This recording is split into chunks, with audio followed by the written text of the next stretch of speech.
ahora a estudiar cómo a partir de conceptos más o menos establecidos, o leyes fundamentales de la dinámica, como son la segunda ley de Newton, o como puede ser la ley de gravitación universal, pues podemos explicar, podemos buscar una justificación a las leyes de Kepler. Kepler, recordemos, obtuvo esas leyes, en sus 3 leyes de Kepler,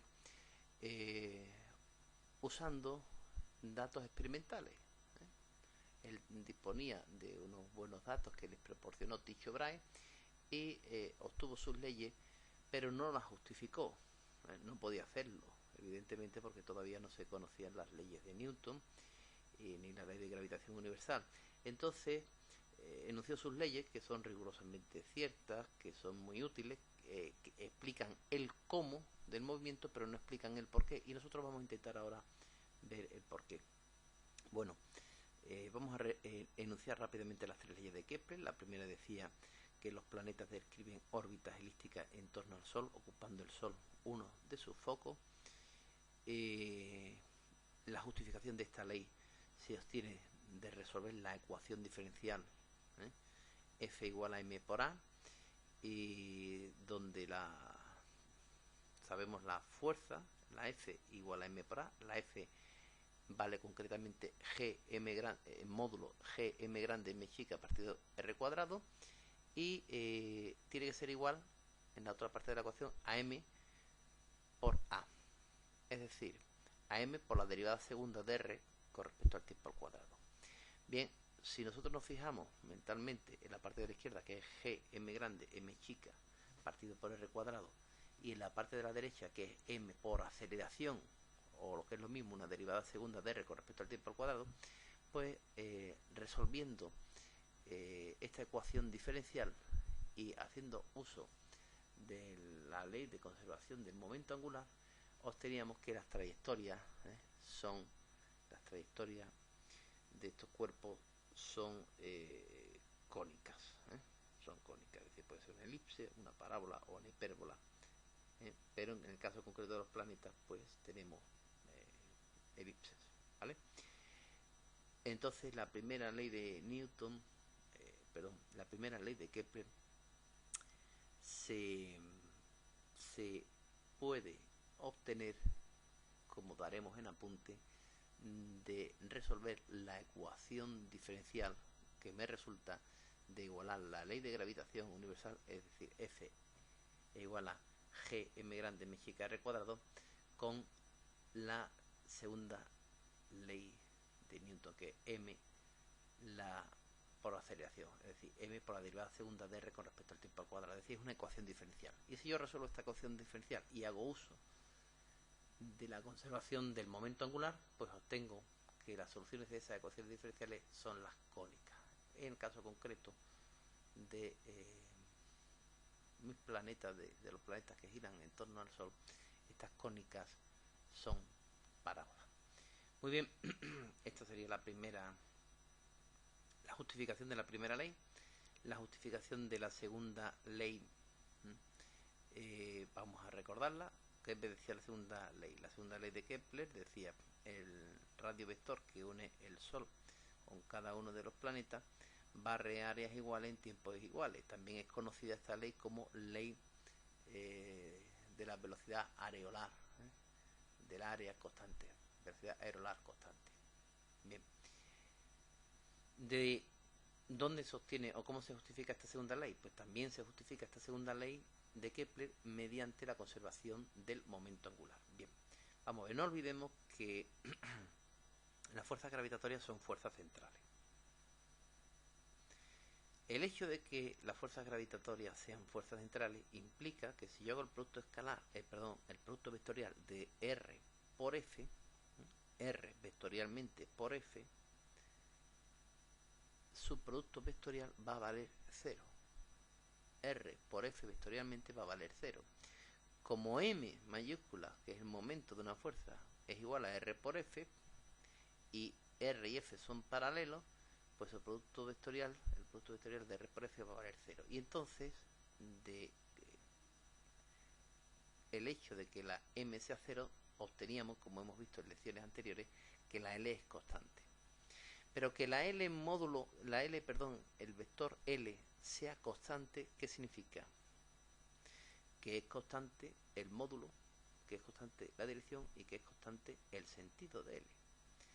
Obtenemos tres informaciones muy importantes, ¿eh? Que la L sea constante, no olvidemos que la L es un vector, pues significa que es constante su módulo, que es constante su dirección y que es constante su sentido. De la constancia de la dirección obteníamos, y ya lo hemos explicado en temas anteriores, obteníamos que los planetas se mueven en un plano, no podían salir de ese plano, ¿de acuerdo? Porque la dirección de L tenía que ser constante. De la constancia del sentido obteníamos, y emplazamos al alumno para que repase esos apuntes, que el sentido de movimiento de los planetas era siempre el mismo, no podía invertirse el sentido, es decir, no podía llegar un momento en que el planeta llegara a un punto, detuviese su velocidad y empezara a retroceder.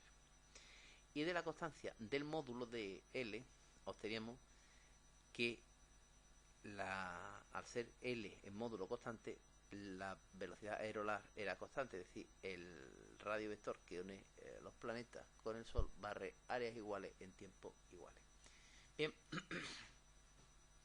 vamos ahora a ver la justificación de la tercera ley, que la haremos considerando una masa m pequeña que describe una órbita circular alrededor de m grande, en este caso el Sol, y la órbita hemos dicho que es circular. Hombre, realmente esta es una suposición, pero no es muy errónea porque las órbitas elípticas reales tienen poca excentricidad. ¿Esto qué quiere decir? Pues que son elipses, pero elipses muy parecidas, muy próximas a ser círculos, ¿vale? Con lo cual el error que estamos cometiendo con esta suposición no es muy grande. En cualquier punto de la órbita M se cumplirá que la fuerza que la hace girar es una fuerza centrípeta y por otra parte tiene que ser igual a la fuerza de gravitación universal, ¿eh? Es decir, que por una parte tenemos que una fuerza centrípeta y por otra parte tenemos que es igual a la fuerza de gravitación universal. ¿Esto qué quiere decir? Pues si nos fijamos solo en el módulo, que la fuerza de gravitación universal, que vamos a llamar F sub G, es igual a la fuerza centrípeta, que es mv cuadrado partido por r. Aquí sustituimos, estamos diciendo que solo nos vamos a fijar en el módulo, y me quedaría que G por m grande por m chica partido por r cuadrado es igual a mv cuadrado partido por r. Este término viene de la ley de gravitación universal de Newton y este término viene de que es una fuerza centrípeta y la masa será masa por aceleración centrípeta y la aceleración centrípeta es v cuadrado partido por r. Esta m chica, esta m minúscula y esta m se me van y una r, esta r de aquí y esta otra r de aquí se me van. Con lo cual la v me quedaría que es igual a la raíz cuadrada de g por m partido por r. ¿Vale? Esto sería lo que se conoce como velocidad orbital, velocidad orbital, que ya veremos de nuevo más adelante en el problema de satélite. Bueno, pero si mi órbita es circular, el espacio recorrido es 2πr y el tiempo empleado es t mayúscula, el periodo. Entonces, haciendo uso de esta expresión y de esta e igualando, me quedaría que la raíz cuadrada de gm partido por r es igual a 2πr partido por t. Si yo elevo al cuadrado en ambos miembros y despejo, me queda finalmente que t cuadrado es igual a 4pi cuadrado partido gm por r al cubo. El 4 es una constante, el número pi es una constante, g es una constante que es la constante de gravitación universal, determinada por Cavendish, como hemos dicho, y m es la masa del Sol, que en periodos de tiempo normales, no excesivamente grandes, ni de miles de años, ni de millones de años, pues la masa del Sol es constante. Bien, es decir, todo esto es constante. Y entonces, ¿qué obtenemos? Que los cuadrados de los periodos de revolución de los planetas en torno al Sol son proporcionales a los cubos de los semiejes mayores de la órbita. Es decir, hemos explicado la tercera ley de Kepler. La tercera ley de Kepler. A Kepler le llevó bastantes años de arduos trabajos de investigación y de analizar los datos que le proporcionó Tycho Brahe. Es decir, llevó prácticamente 8 años llegar a sus leyes y nosotros en bastante poco tiempo muy poco tiempo hemos podido demostrar las 3 leyes de Kepler aplicando los principios de la dinámica. Hombre, evidentemente nosotros jugábamos con una gran ventaja y era conocer las leyes de Newton y además la ley de gravitación universal, ¿vale?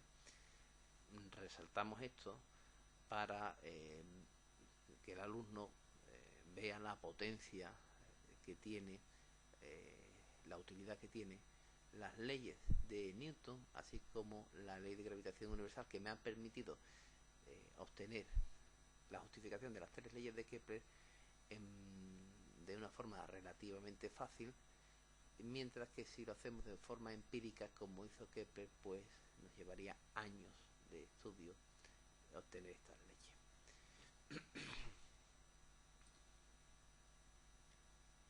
Vamos a ver ahora un ejemplo de aplicación de las leyes de Kepler. Vamos a suponer, ejemplo 1.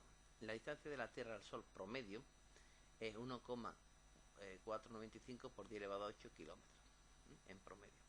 Y tarda 365,25 días en dar una vuelta al Sol. ¿Vale? Todo el mundo sabe esto. Cada 4 años tenemos un año bisiesto, es decir, cada 4 años tenemos que añadir un día por el término este de 0,25 días. Bien. Sabemos también que Mercurio tiene un periodo de revolución de 88 días en su giro alrededor del Sol y que la distancia media de Marte es de 2,28 por 10 elevado a 8 kilómetros. Con estos datos determinar A, la distancia entre Mercurio y el Sol, y B, el tiempo que tarda Marte en dar una vuelta alrededor del Sol. Bueno, para resolverlo usaremos la tercera ley de Kepler. Los cuadrados de los periodos de revolución de los planetas en torno al Sol son proporcionales a los cubos de los semiejes mayores de las órbitas. Es decir, que R1 al cubo partido de T1 al cuadrado es igual a R2 al cubo partido de T2 al cuadrado es igual a R3 al cubo partido de T3 al cuadrado, y así sucesivamente para todos los planetas del sistema solar. Ahora tan solo queda sustituir los datos. Aquí coloco el radio medio de la Tierra, que es 1,495 por 10 elevado a 8. Aquí coloco el tiempo expresado en día, el periodo expresado en día. Aquí coloco T sub 2 al cuadrado, que es el periodo de revolución de Mercurio, y de aquí aquí quedaría esta incógnita, R sub 2. Si yo resuelvo esta parte de la izquierda, toda esta parte de la izquierda, incluyendo las raíces cúbicas, etcétera, pues ya tengo el dato R sub 2 que se me pide, que sería la distancia de Mercurio al Sol. Análogamente, podemos obtener otra ecuación para este caso, para Marte, donde de Marte, ¿qué es lo que conocemos? Su distancia al Sol, pero no conocemos su periodo. Ahora, si nos fijamos en esta parte de la izquierda y en esta otra parte de la derecha, también tendría una única ecuación con una incógnita, que es T sub 3, el periodo de Marte. Resolviendo, obtengo que el periodo de Marte son 688 días, ¿vale? Es decir, próximo a 2 años. Entonces, en realidad son 2 ejercicios en uno. Esta parte de aquí a la izquierda, y luego la segunda parte, esto podemos olvidarnos mentalmente, que sería resolver esta otra ecuación. Bien, pasamos al ejemplo número 2. Dos planetas de masa iguales orbitan alrededor de una estrella de masa mucho mayor. El planeta 1 describe una órbita circular de radio R1 igual a 1,0 por 10 elevado a 8 kilómetros, con un periodo de rotación T1 de 2 años. Mientras que el planeta 2 se mueve en la misma órbita, en una órbita elíptica, siendo la distancia más próxima R1 igual a 1,0 por 10 elevado a 8 kilómetros, y la más alejada R2 igual a 1,8 por 10 elevado a 8 kilómetros. ¿Esto para qué me lo dan? Pues esto me lo dan directamente para que yo calcule el radio medio. Es decir, sumo R1 y R2 y lo divido entre 2 y obtengo el radio medio, ¿vale? Bien, ¿cuál es el periodo del segundo planeta? Y la siguiente pregunta a resolver: ¿qué velocidad lleva el segundo planeta cuando se encuentra más lejos de la estrella si la velocidad en el punto más cercano es 11,4 km por segundo? Bueno, pues vamos a resolver este ejercicio. Este sería el esquema que me representa el problema en cuestión. Es decir, dos planetas este planeta y este otro planeta, que describen órbitas elípticas en torno a esa estrella, esa estrella imaginaria, ¿vale? Este sería la trayectoria de uno de los planetas y este sería la trayectoria de otro de los planetas. Bien, la distancia media del planeta 2 a la estrella coincide con el valor del semieje mayor de la hélice, es decir, que en mis leyes de Kepler, cuando se habla o bien de los radios medios, el radio medio de R1 más R2 partido por 2, o del semieje mayor, A, como queramos. Bueno, pues aquí lo estamos calculando. La distancia del punto más corto sería 1,0 por 10 elevado a 8 kilómetros, al punto más largo sería 1,8 por 10 elevado a 8 partido por 2, y esto me quedaría que la distancia media sería 1,4 por 10 elevado a 8 kilómetros. Aplicando la tercera ley de Kepler, T sub 1 al cuadrado partido de R1 al cubo es igual a T sub 2 al cuadrado partido de R2 al cubo. Entonces aquí yo tengo 2 años, que es un dato conocido, este otro dato conocido, este que es el radio medio, que lo acabo de obtener de aquí, entonces me quedaría T sub 2. Despejando de aquí T sub 2 y ya de la raíz cuadrada, me sale que T sub 2 es 3,3 años.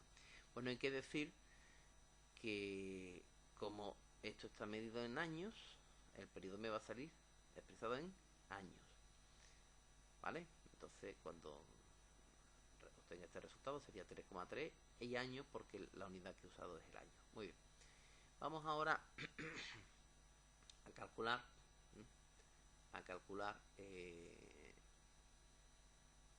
la velocidad en uno de los puntos que nos piden. Bien, como la L es constante, porque el planeta está sometido a una fuerza central, por consiguiente su momento angular permanece constante, entonces R por M por V en el afelio tiene que ser igual a R por M por V en el perihelio. Entonces R sub A por M por V sub A tiene que ser igual que R sub B o R sub P por M por V sub P.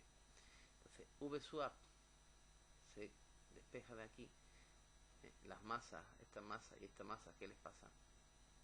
Se me va, entonces me queda que V sub A es R sub P por V sub P, es decir, el radio en el perihelio por la velocidad en el perihelio partido de R sub A en el afelio. Sustituyendo, me queda esto. Bueno, esto es la obtención de este dato de la velocidad en el afelio, porque como hemos dicho es una fuerza central, entonces la M será 0, es decir, la L será constante, lo tenemos aquí, su momento angular permanece constante, entonces R por M por V tiene que ser igual que ¿quién? Que R por M por V en el perihelio. Es decir, esta magnitud es constante, tanto en el afelio como en el perihelio. Conozco todos los datos y lo único que tengo que hacer es sustituir. Muy bien, vamos ahora a estudiar el campo y potencial gravitatorio.